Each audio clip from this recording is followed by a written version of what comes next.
The digital bank Coinbase has agreed to hand over tax information on 13,000 accounts to the IRS. IRS says their focus is on Coinbase users who bought or sold more than $20,000 worth of digital currency. Coinbase, on the other hand, argued in court that the IRS made a request that was unwarranted against their customers and that the industry as a whole has been victimized by all this. Joining me to talk about this is Molly Barrows, legal journalist for the Trial Lawyer magazine. Molly, why does the IRS suspect there's something going on with Coinbase kind of economy? Yeah, so Bitcoin. It's a virtual bank of sorts. It's one of the biggest in the world. Within a short amount of time, starting in 2011, after they were founded, you can make money off of trading these virtual currencies, whether it's Bitcoin or something else. And so within a short amount of time, millions of accounts, millions of users. And in 2014, the federal government said, well, hey, this money that you're making off of trading Bitcoin and other currencies, that's technically property and you should pay capital gains on it. But because it's virtual, but because they use like wallets, essentially as an account holder, if you were Mike Papantonio and you wanted to start trading Bitcoin, it would be called a wallet. So in order to find out how much you're actually making off of this, they had to request from Coinbase your wallet that's got all your identifying information. So they were like, you got all these millions of customers. We want to know how much money they're making. It's a little hard to manage because it's not a federally regulated banking system. So They can't.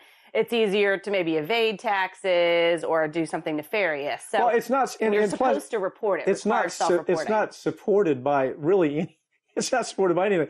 If you, it's an interesting thing. If you ask most people that are in this Bitcoin business, how do I buy a pair of shoes? How do I use them? I got my Bitcoins. Yes. How to go buy? There is a way to do it. That's not what I want to cover here, though.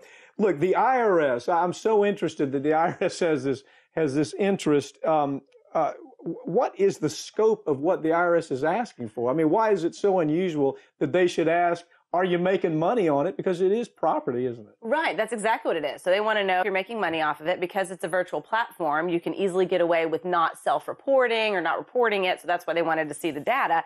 But they literally have millions of users. I mean, you're talking upwards of 10 million even recently. So when they first requested in 2014 for this information, they said, we want nearly all of your account holders' information. So you're talking millions of customers and accounts. And Coinbase was like, oh no, back it up. We're taking you to court. We're going to fight this. And so actually it was after the court heard it that there was a compromise of sorts, and IRS was forced to narrow down the scope of the request significantly to just 13,000 account holders. And it was basically they wanted everybody, every single account that Coinbase had over a several-year period, and it was boiled down to about 13,000 between 2013 and 15, and they made 20 grand or so. Seems like it's such a mystery that probably we ought to know. The IRS probably should have more information. Yes, and what I did find interesting, it's a virtual banking system. Their goal is to basically make this throughout the world so you're not accountable to any one country or currency, and nobody has a monopoly. But it does sound a little bit like a Ponzi scheme, doesn't it? Molly Barrows, thank you for joining me. Thank you for having me.